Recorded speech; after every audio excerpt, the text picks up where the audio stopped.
Hello, everybody. How's everyone doing? Hello, Judy. To be a little late. Hi. God, crazy How's stuff everyone? is happening. Welcome tonight. We're having a little technical difficulties, but that's okay. I'm just sending Steve the link. But this is what live YouTube is all about. And Judy, thank you so much for sending me that link to the Justice for Dan page. I definitely want to start with reading that, if you don't mind. Sure. Yeah. So I just much. saw it. Thank you so much for sending that to me. So I'm just going to go ahead and read the statement. This is a Justice for Dan Markel statement on Dan Rashbaum's first interview. Dan Rashbaum abused the memory of Dan Markel by invoking his name and misrepresenting his scholarship to justify the defense of his killers. Rashbaum's preview of Donna's defense defies evidence, mischaracterizes witnesses' testimony, and insults Tallahassee even more than Wendy and Charlie did.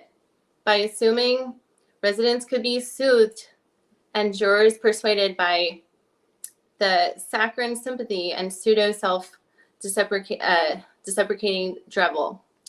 This was a display of covert disrespect and profound unprofessionalism.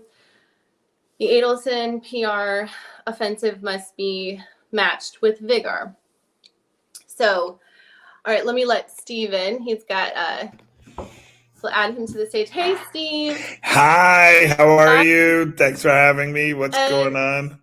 We were just reading Justice for Dan Markel Group's response to the Rashbaum interview, but let me first and foremost say that it was such an incredible interview that you guys put on, such an incredible show, and Joel did such a fantastic job. We're in such awe that you got him on your show, and you had Ruth and the Markel's blessings. And so, do you have any statements to say?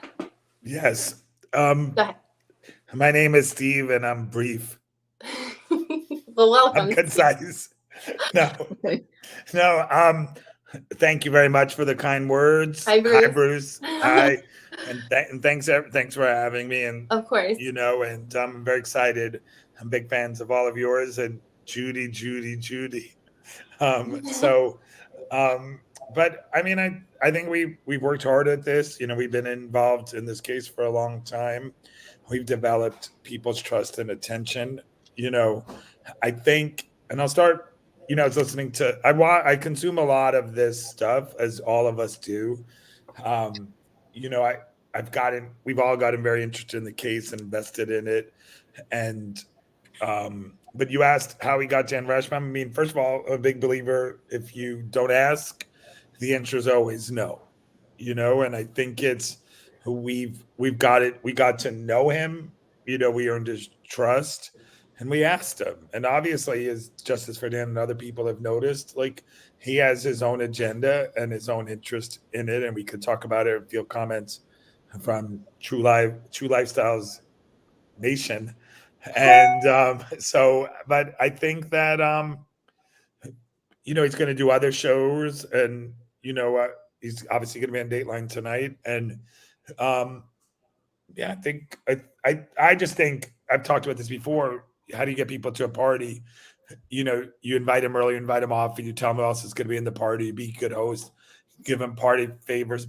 But he wanted a platform, and he got it. I'm curious what Bruce and Judy felt about it, but I honestly thought Joel did a very good job. I listened to some of the criticism of him of the interview, A, about whether we platformed him, B, whether we pressed him hard enough, and I think any interview people are going to take issues with. I've been in this industry for a long time. You watch any big interview, people are not going to react with unanimity and praise, but that's kind of what I'll say. But I thought Joel did it sincerely and did his best and really tried to ask the tough questions. What do you think, Judy? How did you feel? Do you have any statements to say? Sure. Well, at first I was very excited to watch. So as you saw, I was telling my subscribers to tune in, and a lot of people were upset about that. And after I watched the interview, I was kind of annoyed and disgusted. There were several things that Rashbaum said that didn't sound correct. Um, he had to give his spin.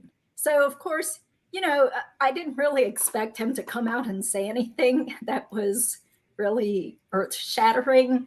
But, first thing he said that irked me was that total, in my opinion, total lie about the post-it note, which, I made it into a short when Kate Myers showed this post-it note, said something like, he's what was it?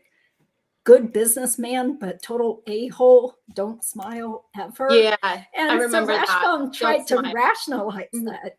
Huh? Yeah, I remember it being don't smile, but I didn't know there was more to it about the jurors. But thank you for that, Judy, for clarifying it. Well, I mean, I thought that she was referring to Dubin, but I'm not, of course, 100% sure. But his spin was, they were talking about, was it New York Yankees and the owner or the manager of the New York Yankees? I'm like, that doesn't make any sense.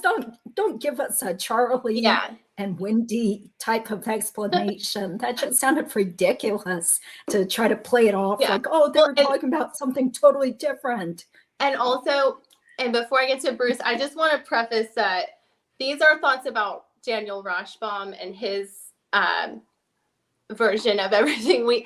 I felt personally like STS did such a great job. Joel did such an incredible job. I mean, I think that the chatter definitely shows that. And, whether people don't shoot the messenger, right? Journalism is journalism. Sometimes we don't like who the person is interviewed, the interviewee, but I think, just let me say, Steve, I think you did such a great job, and Joel really took it. I mean, I give Joel and our team, obviously Ileana and people on the West Coast, getting clips, preparing the questions. We solicited questions from people, and we have a nice community here, and I include Bruce in it, but like Judy is Judy. And I feel like we're all trying to be generous and appreciative of one another. And it's okay. It's funny. Like, there are times where Ruth or whoever will say something to me like, do you mind if I tell you this? And I'm kind of like, if I'm afraid to be rubbed, how am I going to be polished? So I feel like it's, Bruce was in showbiz. It's not show friends, it's show business. And my point being is I don't think we were perfect, but we were honest. Do you know what I'm saying? We had opportunities to speak to other people in this milieu, and we chose not to. We're not really doing, we're interested in the story. We're curious. This is why people go into journalism. And I've said this before, but you want to afflict the comfortable and comfort the afflicted. And Joel made, I thought, an important distinction about how, I think that we can be in this place. Like, we can choose what we do. We can choose how much we want to cover stuff. We could choose to have a degree of advocacy journalism, in different places. Now, other people, I think Fancy Fiction does a terrific job doing what she does, mentor lawyer, Kathy Cooley, and maybe they would have done it differently. There's now a lot more people on our corner, and that's good too. So it's a long way to say, obviously I have a relationship with you guys, and Judy is like Bruce. She's like Howard Cosell. She'll tell it like it is. And if she doesn't like it, she doesn't like it, and she'll say it, so I think, if, look, it's kind of like, I'm sure we've all watched Georgia's cross-examination of Charlie Adelson. And we've watched it, and the more time we watched it, I felt, I'm not equating it to that, but I was like, I'm sure she's thinking, shoot, I should have asked Charlie about this, or why didn't I do this? That's the, person in the arena's lament. And Judy would have done a great job with him. I'm sure Fancy or mentor lawyer or other people would, they each. No, I think Joel true. did great. I couldn't have done better, definitely. I mean, Joel is very professional and, he kept cool. And he did ask a lot of hard questions and throw stuff up on the screen, which I was surprised about. Yeah. But, not surprisingly, Rashbaum just kept saying he couldn't talk about this. He couldn't really talk about, client conversations. And I Bruce, think. I'm let's sorry. let's Yeah, give Bruce. little. Everyone was Silent so Sam. angry Silent at Sam. me Bruce. Yeah, we got to let Bruce last talk. time for Can you just- hear me? and the 2020 episode. They gave me a lot of hell for talking too much over Bruce. But Bruce, please tell us, how did you feel? Do you have any statements about the Rashbaum? Yes, I do. But Go ahead. it's from a layman. See, you guys you're either law background or you're in this case for other reasons. I watch it as a layperson, and I'm watching it like through a telescope through the opposite end. I go, why would he go on a podcast? And maybe they're so desperate that they're actually trying to trip people like Joel up to use in court to say, hey, they were trying to extract something from us. So I'm watching it just going, what is the angle here? So I wasn't even listening. I was listening with such nervousness that I can hardly remember what was said, because I'm just going, how stupid would that be to be on a show like that? Am I wrong in thinking that? Why would a lawyer who already has one guy life plus 60 years, correct, and now representing the mother, he knows he's got in my opinion, a dog case, a losing case. So they're like, they're just putting all their cards in and getting a new hand, hoping they get 3 or 4 of a kind.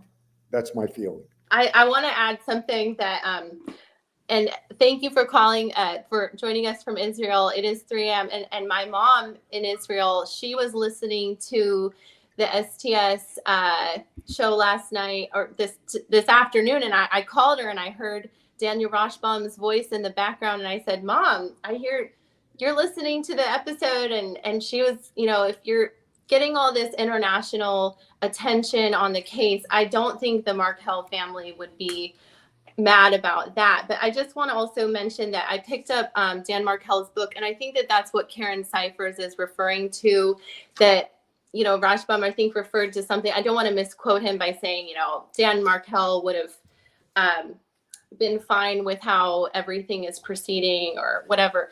Do you guys remember the quote that he said about to privilege or punish? But I just want to read something from Dan Markel's book about the justice system and how the privileged people should be punished. So he says, let's see, when we excuse certain classes of individuals from prosecution entirely, solely on account of a family relationship, we both allow potentially dangerous individuals to escape punishment and create more attractive class of accomplices. So I do not think Dan Markel would be happy with a lack of punishment in his own case.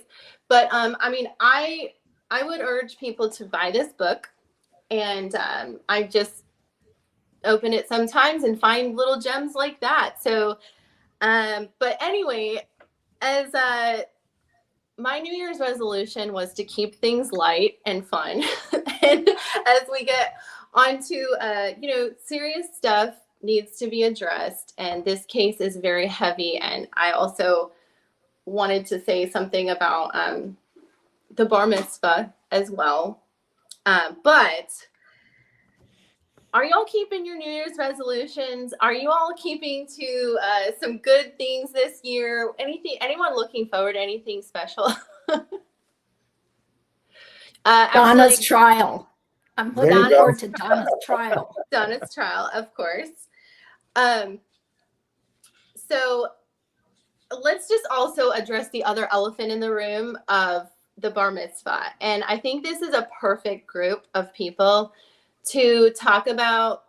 And first of all, I kind of said a statement that I wanted to say about the bar mitzvah, and I'm trying to think of a way to support the Markels at this time. And I know that seeing images on the internet must be very difficult, and my thoughts and prayers are with them. And as we're looking forward to more justice for Dan and the Markels in 2024, how do you feel about, do you guys have any statements about the bar mitzvah? And Judy, we'll start with you. We'll kind of go around clockwise. Go ahead, Judy. Yeah. Well, I mean, it was sad and disturbing when I saw that little clip of Wendy's speech where she's talking about how Abba would have been so proud of him. I'm like, give me a break. Is this whole congregation full of a bunch of brainwashed people who don't read the news, don't even look into the case? It's bizarre. Agreed. That was my impression. Yeah. Plus, she looked totally inappropriate. Yes. Agreed. Okay, Steve. Yeah, I agree with what Judy said. I also thought, like, I'm respectful of the Markel's degree of privacy too, but it had been out there, was online. Some people had shared images over there. I think it's deplorable. It's reprehensible. They've been through an awful lot. And if it's true, as it seems to be, that they weren't even invited and there was a lot of other things there, then, it's definitely not kosher or kosher style. And I think I applaud people who are trying to hold them accountable, even as they go further with it. I don't necessarily, Dan Rashbaum told Joel yesterday, well, if she mentions Dan, it's, she's in a no-win situation. Whatever she did, they would have, had a problem with it. Well, I think you reserve a lot of benefit of the doubt after everything that they've done. And after one of your family members is in jail for life for murder. So, I've said this before, and I give people like Fancy Fiction or other people who are holding these people who are enabling them and welcome them back into polite society, or euphemistically talking about Martin Luther King or gun violence. I don't know. When is it time for them to be condemned rather than given the benefit of the doubt or understood? Thank you. Agreed.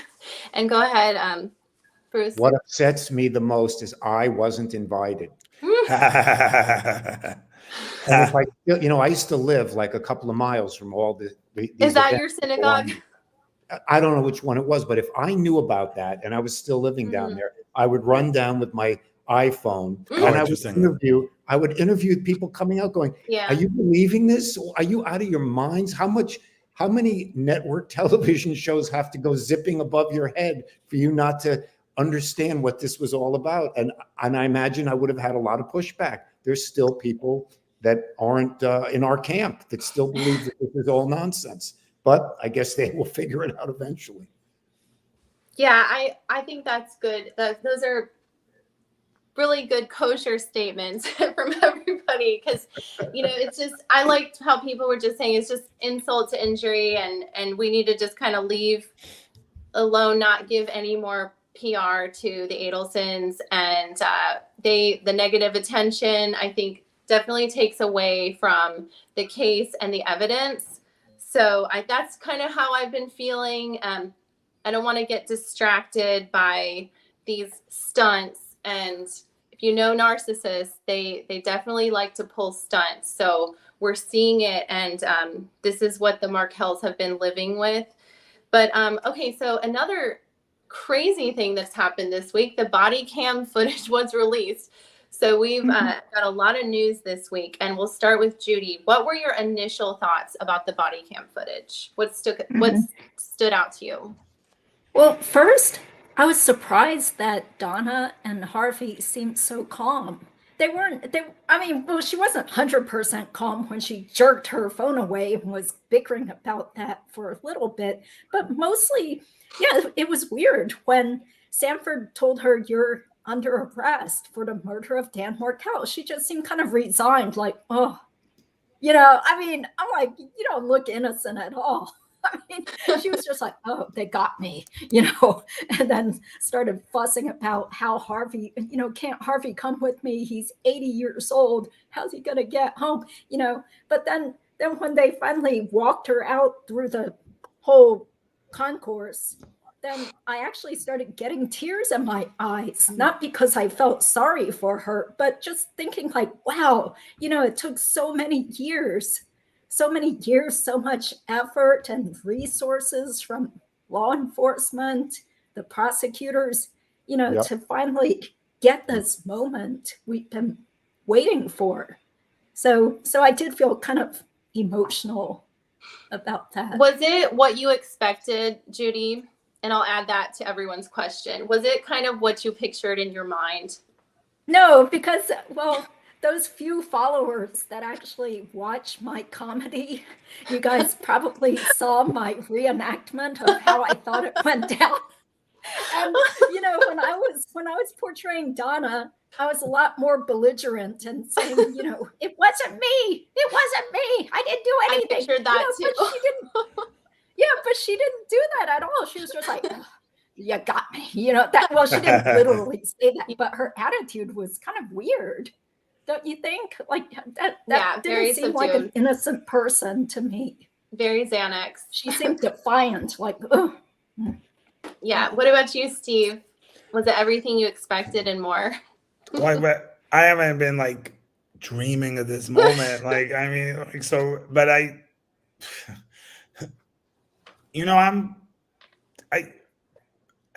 kind of feel like, I'm okay. This is a long-winded way of saying it, but I remember when I was in TV, like we would go to all different parts of the country, right? And I remember one time we were in like this small town, and they were like, "Is this what you expected?" And I was like, because they were like, "Oh, look at you, big city, big TV people," and I was like, "Yes, this is." No, do you know what I mean? Like, but I guess with that, like, I didn't know what to expect. We had, like this was November 13th. I know Law and Crime and those people had asked for it through the Freedom of Information Act or FOIA then. So like part of it was people were anticipating to get it for the Dateline show and to watch it. There's stuff in the Reddits or the chats that it was going to come out. So there's a degree of anticipation.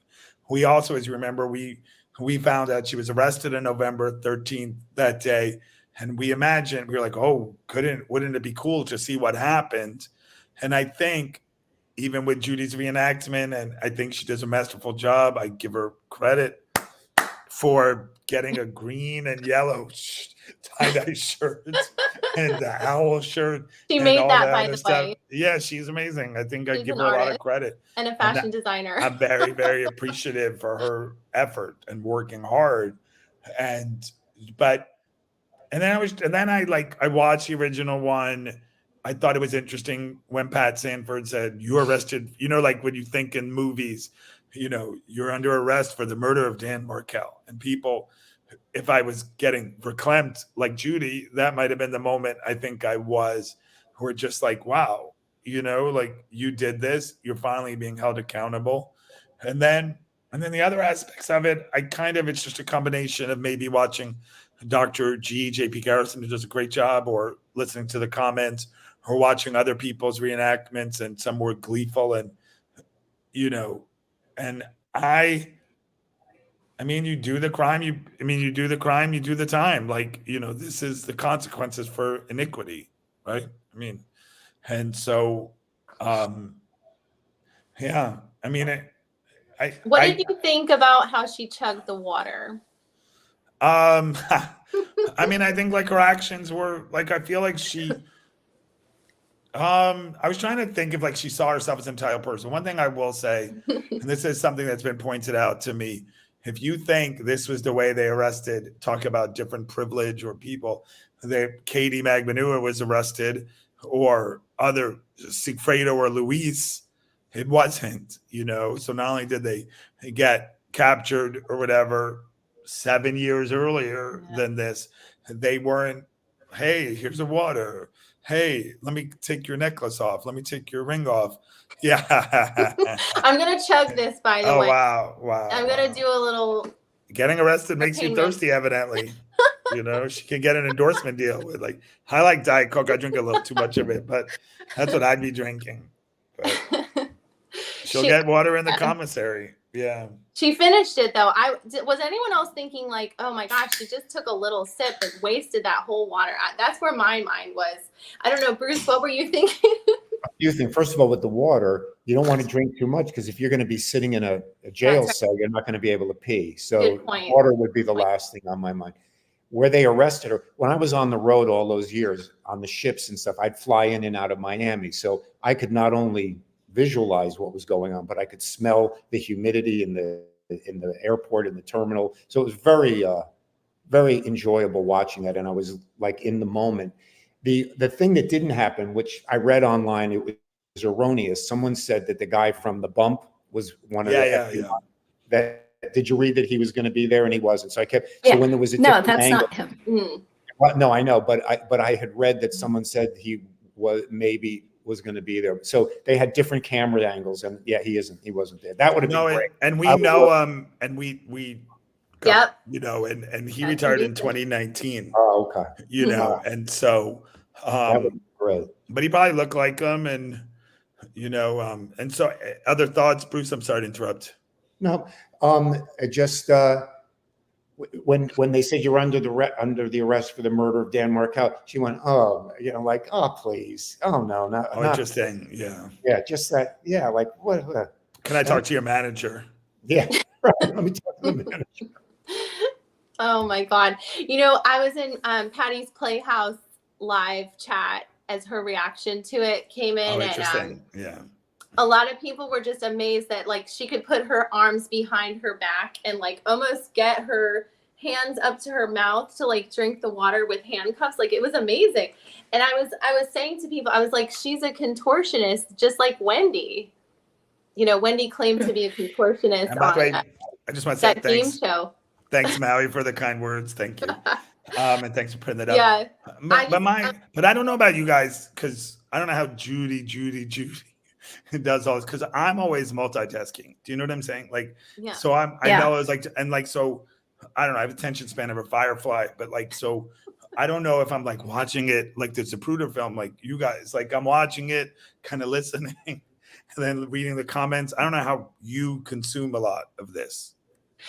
Certain things like stick out to me. Like I know, like I think that was amazing, Judy. Like for you, it's like a momentous thing. Like yes, like this, you're in Like the law. finally, You're in the law field, so you know how hard it is to like get, you know, all this stuff rolling. And like for me, I feel like I pick out just the bizarre stuff, like just the weird stuff, like the handcuff contortion or the chugging the entire bottle of water because I felt like she didn't want to waste it, or, you know, the awkward kiss from Harvey. And some people said that they hugged, but like I don't even remember them hugging because it was like so light and awkward that I felt like there was no tears. Certain things like that stuck out to me, but it was definitely vindication. It was definitely not what I had expected. I pictured this like on the tarmac, just getting onto some kind of private small, like a jet plane, like it's like a rainy night. There's kind of like mist in the air. It's dark, and I had it all like pictured in my head, and it just didn't quite. It was very similar, but just less emotion, I think, from her. And she was obviously medicated, I think. So that was something that stood out to me. But something also, glad to get your reactions from that. And we're definitely looking forward to the show and the guests on the show. I think we'll probably see a few familiar faces on this Dateline tonight. And also big shout out to Mike Nardi, who is the producer, who was in the courtroom most of the time for the Dan Markel trial, taking notes. And also he will be covering the Jared Brightigan case. That is a big one that a lot of the Dan Markel folks like to follow. But a question to all of you all, what's going on with women, more domestic homicide of female on male? What do you think that's about? And we'll start with Judy. That's a deep question. Yeah, did you guys hear recently there's another woman accused of poisoning her husband? What state? I don't even know because I've been so busy, but I was scrolling through YouTube and there was some woman that, I don't know, I guess they're going through a divorce or something. So she tried to poison him. But anyway, I guess it's just so common There's these so days that many. it's like, oh, which one? Yeah. Yeah. Mentor which just person? posted one, and my mom was like, "You got to check out Mentor's new domestic homicide case." And I was like, "Which state? Which city in Florida?" I mean, because I need to catch up on his channel. But Steve, what do you think is going on with female domestic homicide? You know, and I think about like some of the trials we cover, and obviously well, I'll say some of it could be just, I'm thinking about it. You know, I also work with Chris Hansen to Catch a Predator, and he's been doing a lot of media about like these female teachers. You know, like, you know, over his career, Chris has caught 400 predators, you know, so, and they all were men, they were all creepy men, and, you know, and he never caught a female predator trying, you know, pretending she was 17 to try and hook up with a 13 or 14-year-old. Now, I want to say there's 7 or 8 different stories in the news about that. It looks like an epidemic. But what do I, and, you know, we have a lot of different, like we have a woman named Wendy Murphy who comes on a lot, who's been a visiting professor at Harvard and works at New England School of Law. And she's always, you know, she's very kind of tough person. And she talks a lot of times about, you know, like in the Michelle Troconis case or other cases, you know, like there are cases where, yeah, women are always abused and women should arm themselves, you know, just to have it because men are physically bigger or in most of the time. But what do I think about this? I mean, when you're talking about like the Jared Bridegan case or this other woman or like this murder Corey for- Richens, the woman in Utah, I think people maybe feel like maybe there's a degree of copycat over there. Maybe people are just really unhappy and they don't see a way out. You know, I think of the original In-Laws and Outlaws piece that 2020 did, you know, that Matt Gutman fronted, and somebody said, well, is that a reason to kill somebody? You know, and Georgia said something like, is there a good reason to murder somebody? You know, I think people are unhinged or off and they get frustrated and they try and take the law into their own hands and they see no other way out of it, right? That's any kind of death, right? If you commit suicide, you don't see another light at the end of the tunnel. You think like you don't have options. If you're considering homicide, you feel like that's the last resort. We need to do this, you know, but I'm curious what Bruce has to say about it. I don't watch anything but this. However, I do know a lot of women who want to poison their husbands. Almost every woman I know wants to poison her husband. But thank God they won't do it. Right. Where's my phone? I could get 50% of the women that I know will all tell you secretly, off with the husband.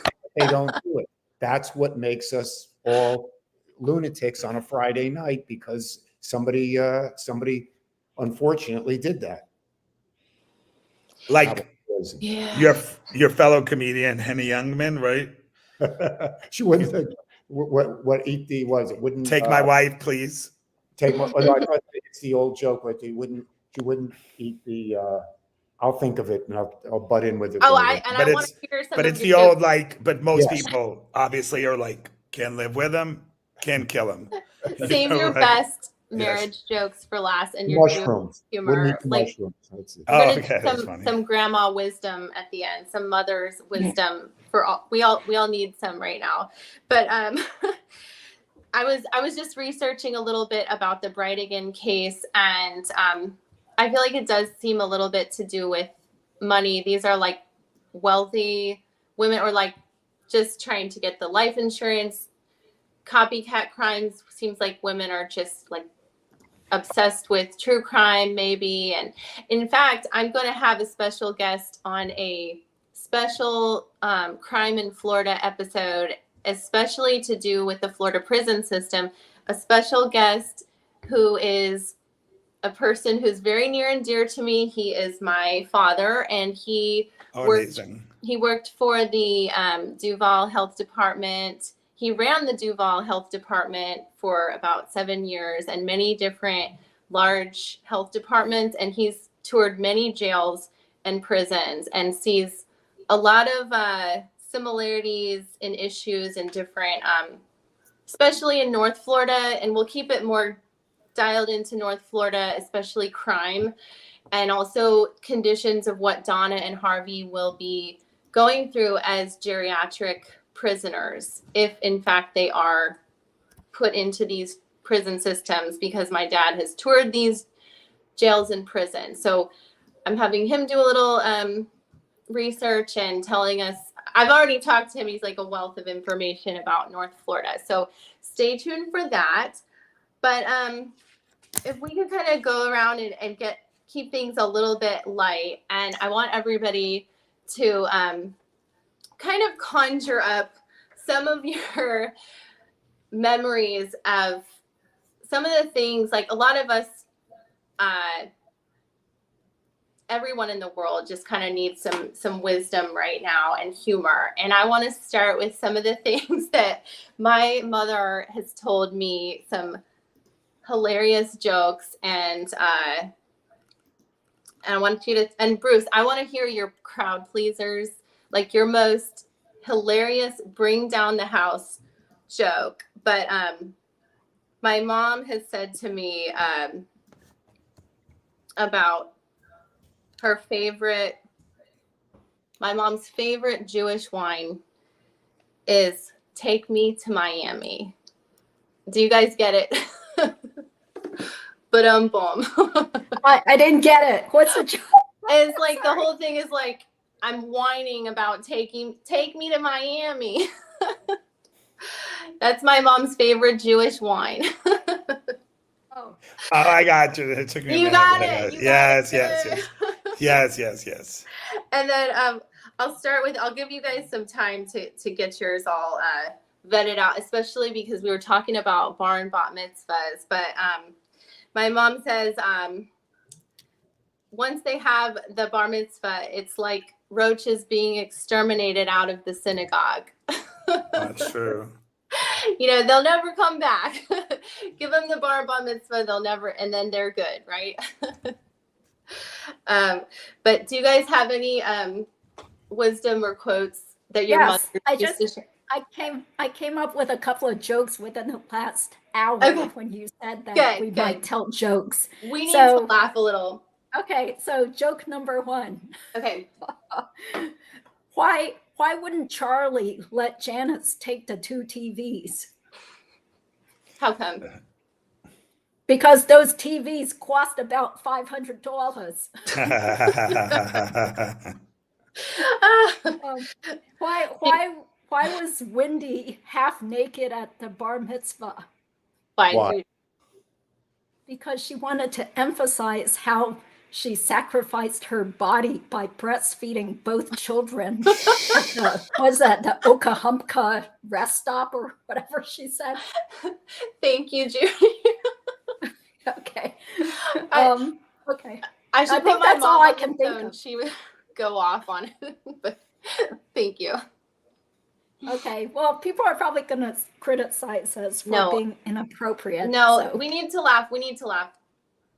Okay. Got any jokes on the fly about the case, guys? You know, did you see the article or whatever? There was a video about the tablet that they get in prison, that they actually are online and they can read books, they can watch movies, they can even be watching, I think, us right now in their Leon County prison. Really? Well, know that. They're getting movies, and they've got to. I would imagine they're online. So that's odd that they enjoy that luxury of having these tablets. Well, we're pretty softball tonight. I mean, it's nothing that I think I wouldn't be able to live with out there. Live with it all. So we're living. if they're watching, hello. Yeah. Hi. Steve, do you have any? Yeah, I was actually it's funny because now that you just said it, I was like, oh, let me see if there are jokes about true crime. And Moshe Kasher said, I hate gangster rap. It celebrates violence and brutality towards women. Now, if you'll excuse me, I'm going to go download a true crime podcast.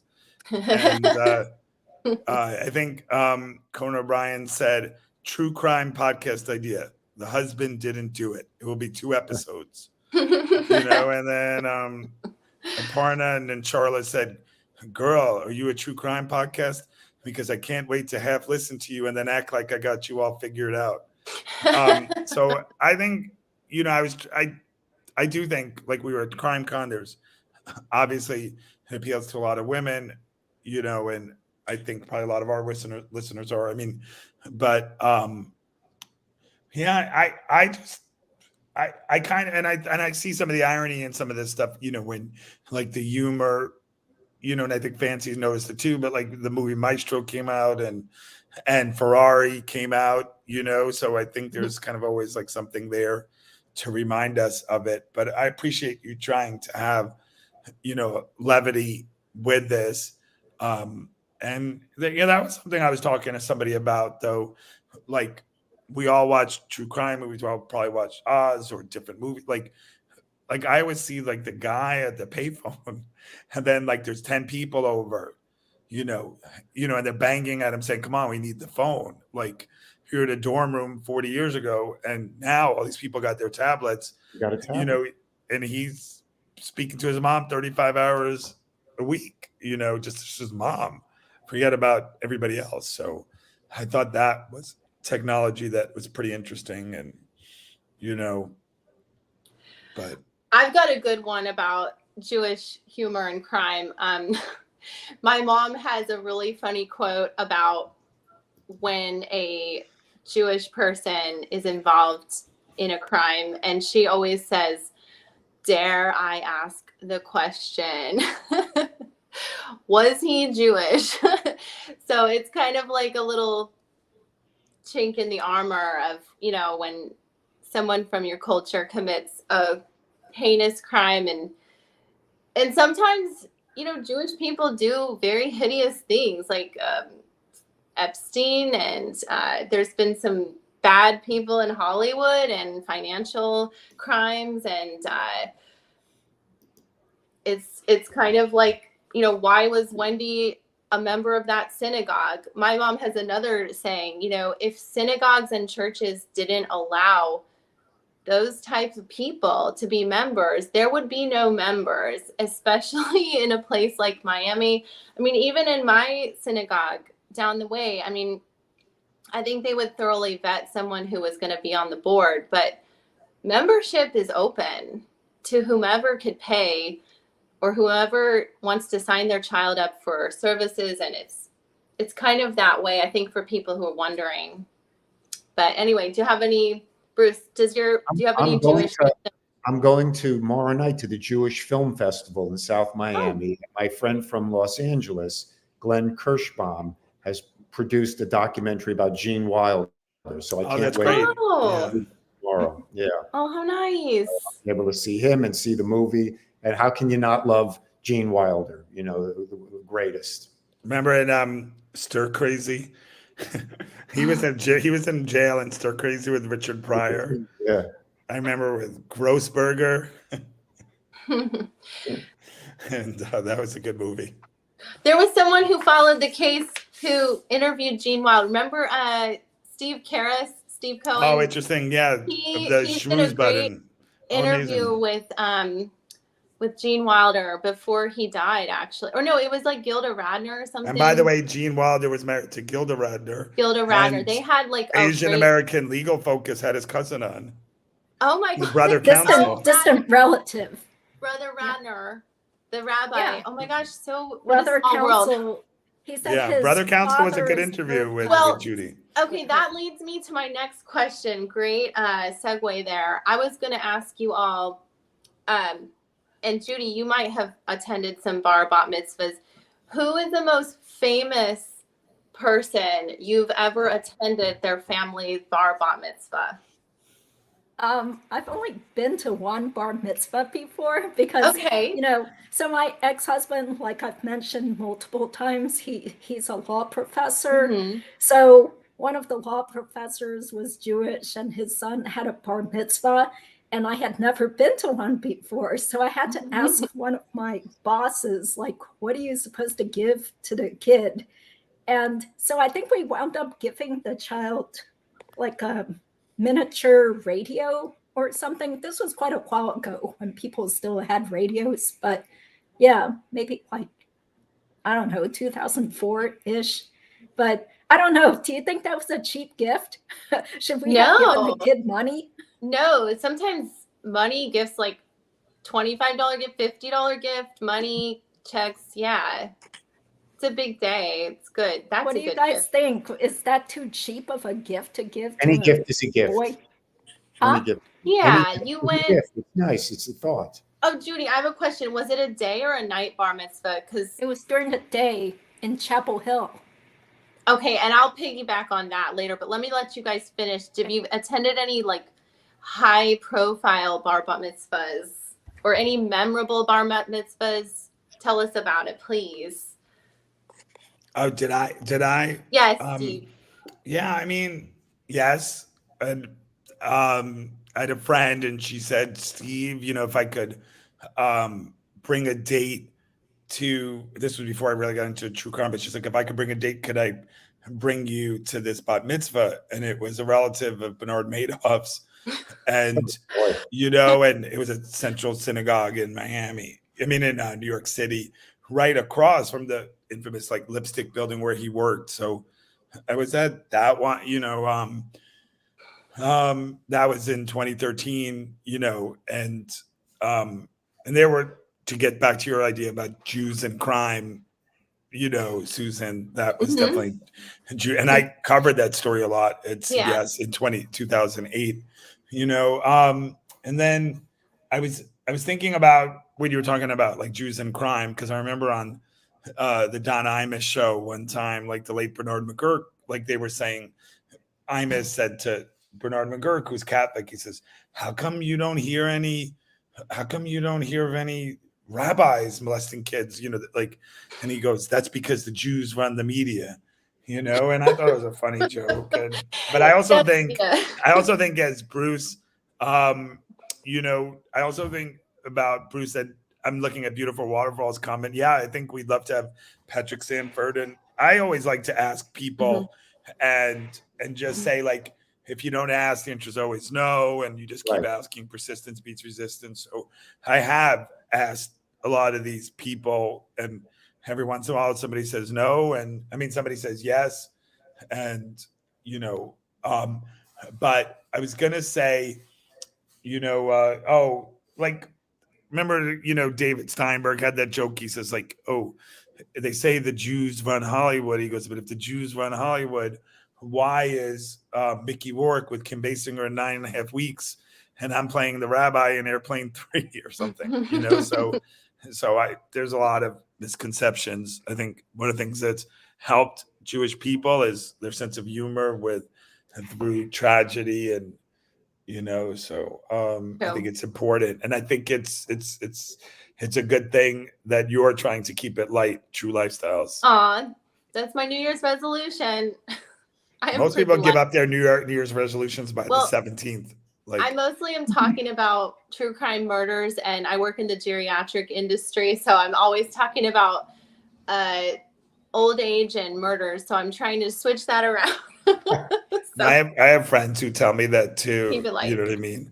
And they're like, why don't you watch a movie? Like, read a book. You used to read so many books. Like, yeah, you keep it light. It's all good.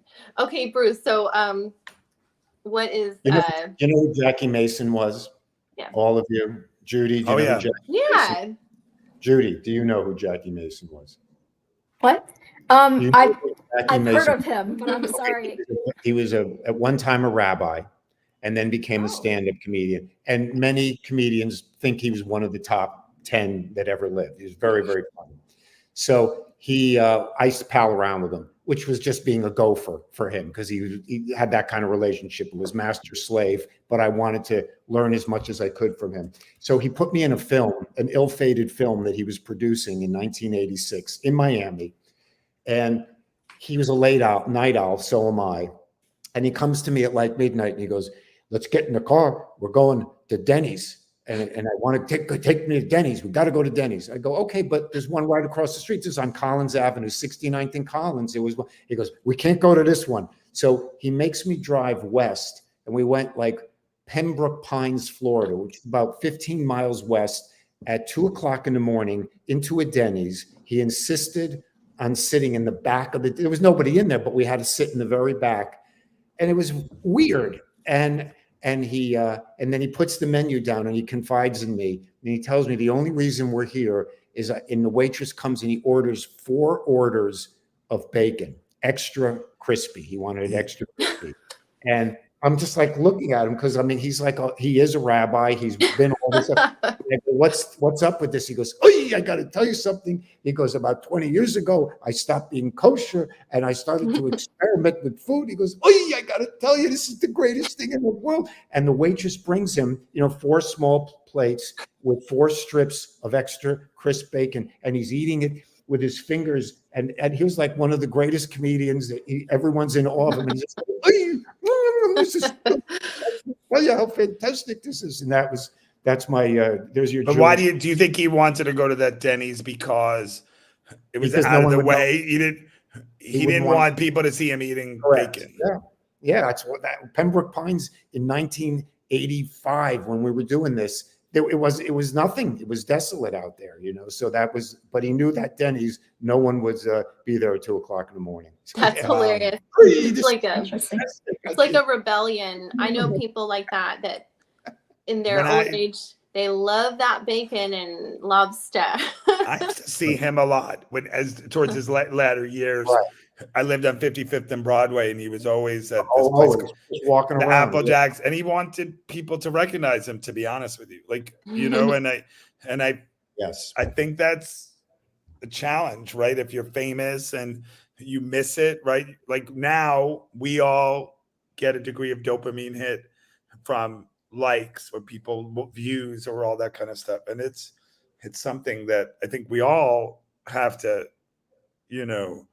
just kind of navigate. I think, the need for affirmation. You all want to hear my most famous? Oh yeah, bat mitzvah. Yeah, of course. That I attended. I went to a lot of bat mitzvahs, which I wanted to first explain something about the afternoon bat mitzvah party, bar bat mitzvah party, and the evening bar bat mitzvah party after the service or morning service, after party, afternoon, or night party, which is why one reason I thought Wendy might be wearing that scandalous dress was they had an afternoon party. I'm not sure, it hasn't been verified. That's just my, not giving her any benefit of the doubt, but it would say on the invitation, afternoon party, take a bus from the synagogue to the afternoon party, or you'd go home, change into your black tie outfit. But my most memorable bat mitzvah was Wolf Blitzer's daughter. Oh, wow. Went to my middle school, and I was kind of in her clique. And I remember Wolf Blitzer used to come to our, social studies class and talk to us. And then her bat mitzvah was like absolutely beautiful in the Washington, D.C. area. And there were so many bat mitzvahs where my mom started just saying, you can't go anymore.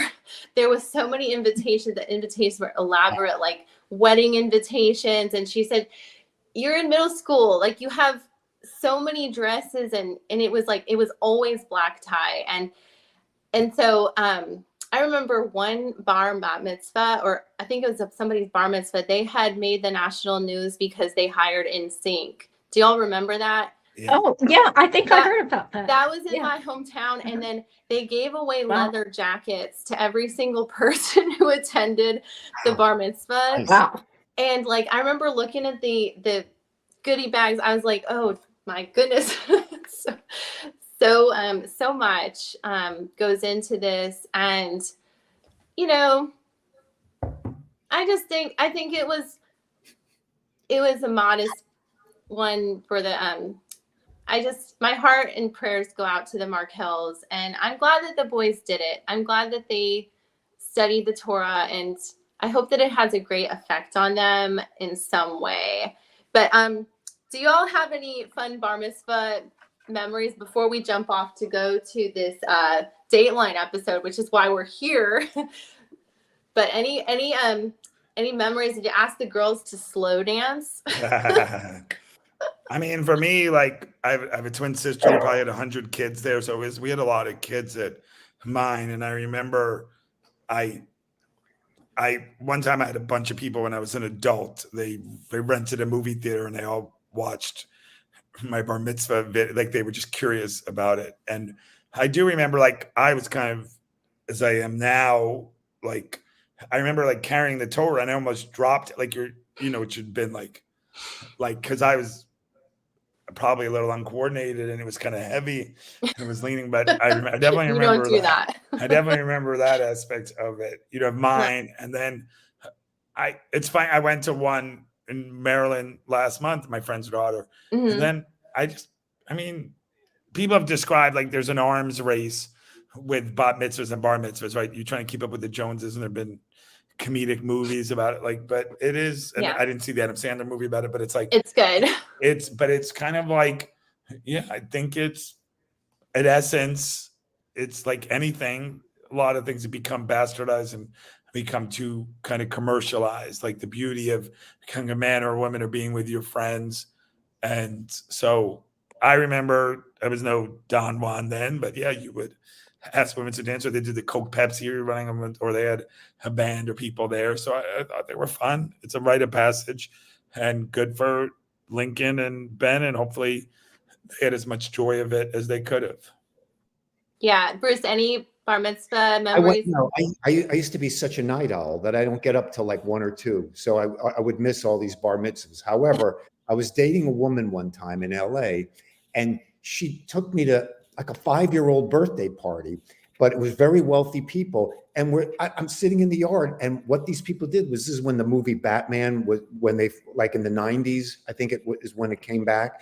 And they hired these actor and actress to dress as Batman, and they came in a black Corvette, vroom, vroom, and they come driving up, screech the brakes, and Batman and Batwomen jump out. And these are 5-year-old kids, and they were traumatized, and they're all crying. And I'm going, oh my God, this cost $5,000 to set this whole thing up. And these kids, they couldn't get, no, it's Batman. They don't know who Batman. They're so young.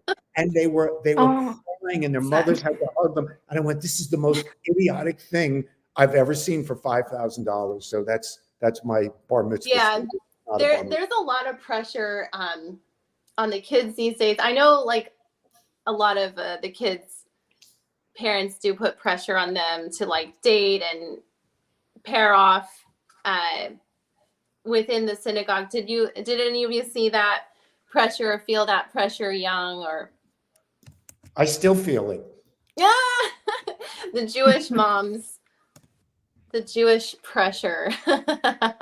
We'll have to continue our Jewish humor. I want you guys to think about, I have a list a mile long of quotes. My mom always said, you won't get your black top hat and beard overnight.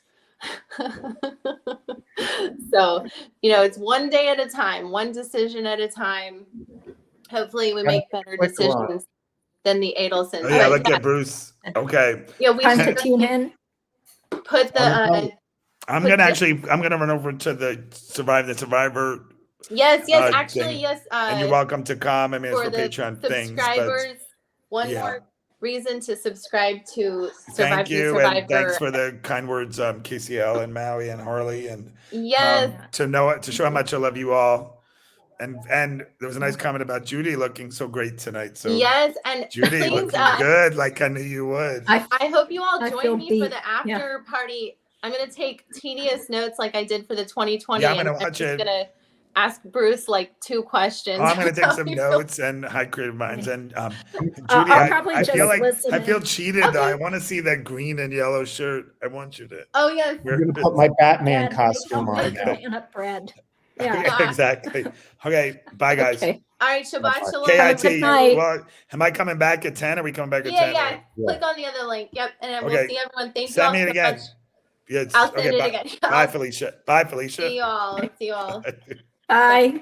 Thank Bye, you. bye. Thank you. Of To show how much I course. love you all again. Shabbat shalom. Shabbat Shabbat shalom, shalom. America. Okay.